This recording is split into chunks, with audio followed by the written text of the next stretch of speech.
related to your assignment. For example, grid view demo. After that, click on the launcher activity. It will decide our first activity. It will be run first. Next finish. Okay. Finish केल्यानंतर काय होतं तुमची activity create होते. Here activity gridview.xml and gridview.java.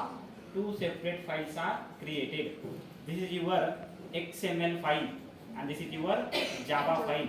This is the front end and this is the back end. In front end, we can design your front end. Okay, GUI. This is your front end. Okay, in which first create the layout. काय करा layout create करा. By default कोणता असतो constraint layout असतो. मी ते काय केलेलं आहे linear layout घेतलेला आहे. कसं घ्यायचं बघा इथं क्लिक करायचं आणि इथं टाईप करायचं फक्त linear layout. ऑटोमॅटिक तुम्हाला काय येतो linear layout येतो. In linear layout one important property is the orientation. Okay, Android orientation. He property तुम्हाला काय केलं पाहिजे सेट केलं पाहिजे. I have set vertical. The orientation is a vertical. How to arrange the component vertically or horizontally. Here I set one property that is the orientation vertical. Okay. इथली एक property set करायचं. After that ह्या linear लेआउटचं काम इथं संपलं. Next काय याच्यामध्ये तुम्हाला काय करायचंय ग्रीड व्ह्यू क्रिएट करायचंय. जस्ट तुम्ही ग्रीड व्ह्यूचा टॅग काय करा टॅग क्रिएट करा. ऑटोमॅटिकली तुम्हाला याच्यामध्ये विड्थ मॅच पॅरेंट द्यायची, हाईट मॅच पॅरेंट द्यायची. ओके, आयडी सेट करायचा. आयडी तुम्ही कोणताही सेट करू शकता. आयडी मध्ये मी ग्रीड व्ह्यू हा आयडी काय केलाय सेट केलेला आहे. We can give any name to ID.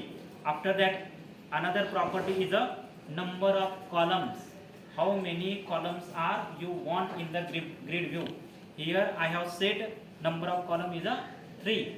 After that gravity means where to put your grid view. Okay, left side, right side or center. I have set one more property that is a gravity equals to center, means that your grid view will be appear in the center.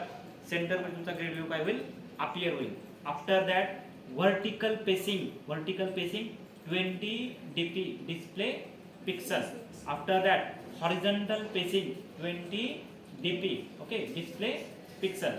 Vertical space तुम्हाला किती पाहिजे, horizontal pacing तुम्हाला किती पाहिजे हे तुम्हाला काय करायचं इथं स्पेसिफाय करायचं आहे. It's just a formatting. Okay, vertical pacing horizontal pacing it's just a formatting. But most important property is the number of columns. How many columns you want in the grid view? I have said 3. 1, 2 and 3. 3 columns are appear here. Okay, हा तुमचा grid view चा झाला. याची ID काय आपण grid view ही ID आपण काय केली आहे सेट केली आहे. Again ID is also very important property. Because of that using the ID we can process on the grid view in the Java file. ही आयडी आपण कुठे यूज करणार आहोत जावा फाईल मध्ये यूज करणार आहोत. ओके, हा तुमचा ग्रीड व्ह्यूचा dot Java file. First step तुम्हाला काय करायचंय हा ग्रीड व्ह्यूचा रेफरन्स क्रिएट करायचंय. ग्रीड व्ह्यूचा काय करायचंय रेफरन्स क्रिएट करायचंय. Okay, reference mean just a variable जसं की इंट आय इंट ए. इथे मी काय केला ग्रीड व्ह्यूचा ग्रीड व्ह्यू हा एक रेफरन्स तयार केला. Grid view is a class. Grid view a class याचा आपण काय केला रेफरन्स क्रिएट केला. ह्या रेफरन्स मध्ये व्हॅल्यू टाकली का आपण ह्या रेफरन्स मध्ये कसलीही व्हॅल्यू टाकलेली नाही. ती व्हॅल्यू आपण कुठे टाकायचं आहे बघा. ही जी मेथड आहे प्रोटेक्टेड व्हाईल ऑन क्रिएट त्याच्यानंतर हे सेट कंटेंट व्ह्यू हे प्री डिफाईन मेथड तुमच्या समोर काय होते अपीयर होते. याला काही डिस्टर्ब करायचं नाही. ह्या मेथडच्या अंडर काय करायचं find view by ID. Using the find view by ID we can initialise the grid view reference variable. Grid view reference व्हेरिएबलला मध्ये व्हॅल्यू आपण इनिशियलाइज करायचे. How to initialise using the find view by ID. Find view by ID is the method आणि using the find view by ID we can assign the value in the reference variable. Okay, find view by ID ने काय होते की XML मधला component हा जावा मध्ये काय होतो कनेक्ट होतो. XML मधला कंपोनंट जावा मध्ये कनेक्ट होतो. Grid view is the component of XML. Grid view is a component of XML. आता त्याच्यावरती मला प्रोसेस करायची आहे, त्याच्यामध्ये डेटा टाकायचे आहे, तर ते तुम्हाला जावामध्ये घेऊन येण्यासाठी काय करायचं आहे, using the find view by ID r.id.greedview तिकडे जी आयडी आहे इथं आपण काय केलेलं आहे, इथं यूज केलेलं आहे. ओके, आफ्टर दॅट आता दोघांचं कनेक्शन झालं. तयार झालेल्या ग्रीड व्ह्यू मध्ये तुम्हाला काय करायचं आहे, डेटा टाकायचा आहे. Okay, how to put the data, how to bind the data. Java provided array adapter class. Java provided array adapter class.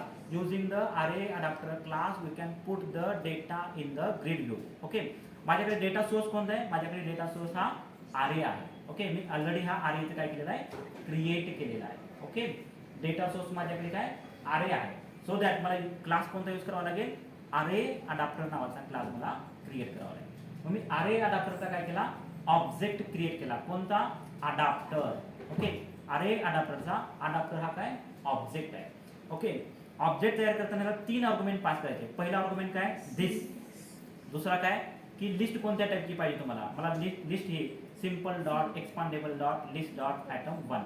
Okay, असे डिफरंट इथे काय ते कॉन्स्टंट आहे. तर समजा हा नको असेल तुम्हाला, जस्ट टाइप केले की तुम्हाला ऑटोमॅटिक याच्यामध्ये काय होते, लिस्ट ही डिस्प्ले होते. Android dot R dot layout dot.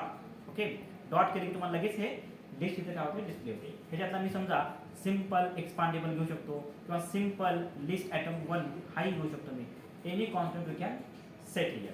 After that pass the data source. हा डेटा सोर्स जो ॲटम नावाचा हा डेटा सोर्स सुद्धा इथे तुम्हाला काय करायचं आहे, ॲज अ आर्ग्युमेंट म्हणून पास करायचे. तुम्ही कोणते आर्ग्युमेंट पास केले, फर्स्ट दिस पास केला, नंतर तुम्हाला लिस्ट कसली पाहिजे, सिंपल लिस्ट ॲटम पास केलं, आणि नंतर काय केला, हा डेटा सोर्स सुद्धा इथे मी काय केला, हा पास केला. ओके, माझा काय झाला, अडॅप्टरचा ऑब्जेक्ट क्रिएट झाला. त्या अडॅप्टरच्या ऑब्जेक्टमध्ये दिस आहे, लिस्ट टाइप आहे आणि डेटा सोर्स सुद्धा आहे. आता तयार झालेला जो अडॅप्टरचा ऑब्जेक्ट आहे हा काय करायचा, ग्रीड व्ह्यूला सेट करायचा. ओके, मग मी काय केलं, grid view dot set adapter. This is the method. Set adapter is the method of a grid view. Grid view dot set adapter मेथडचा यूज करून काय करायचं, हा तयार केलेला जो ऑब्जेक्ट आहे अडॅप्टर, हा ऑब्जेक्ट इथे काय करायचा, ह्याला पास करायचा. Okay, finish. प्रोग्राम तुमचा फिनिश होतो. तुमच्या प्रोग्राममध्ये XML मध्ये कुठेही रेड लाईन दिसायला नको आहे. तुमच्या जावा फाईलमध्ये कुठेही रेड डॉट दिसायला नको आहे.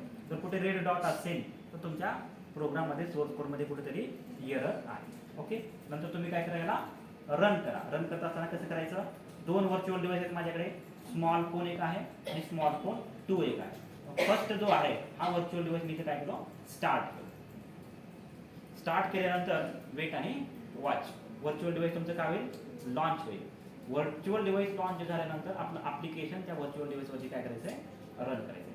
ऑलरेडी मी ग्रीड व्ह्यूची PDF तुम्हाला शेअर केलेली आहे, किंवा मी तुम्हाला परत हे कोड शेअर करतो, हे बघून तुम्ही टाईप करा. आता काय झाला, हा इम्युलेटर स्टार्ट झाला, ॲप्लिकेशन रन झालं नाही. आता इथं बघा, हा रनचं बटन आहे. रन केल्यानंतर हे स्मॉल फोन जे व्हर्च्युअल डिव्हाइस आहे, ह्या स्मॉल फोन व्हर्च्युअल डिव्हाइसवरती ॲप्लिकेशन काय होईल, रन होईल. आता आपण ॲप्लिकेशन रन इथं कीप ट्रॅक करायचं, Gradle build running. Okay, application under the running process. Then that time wait आणि वॉच.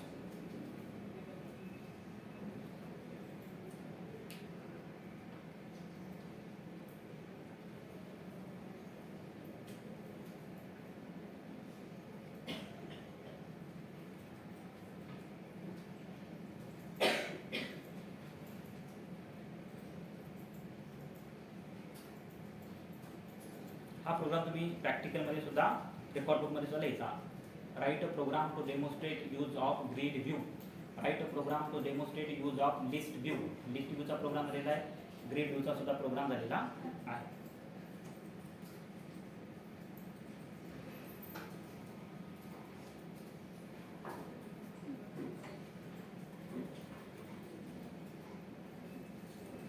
ओके, हे आउटपुट आलं, नंबर ऑफ कॉलम्स आणि ग्रीड व्ह्यू.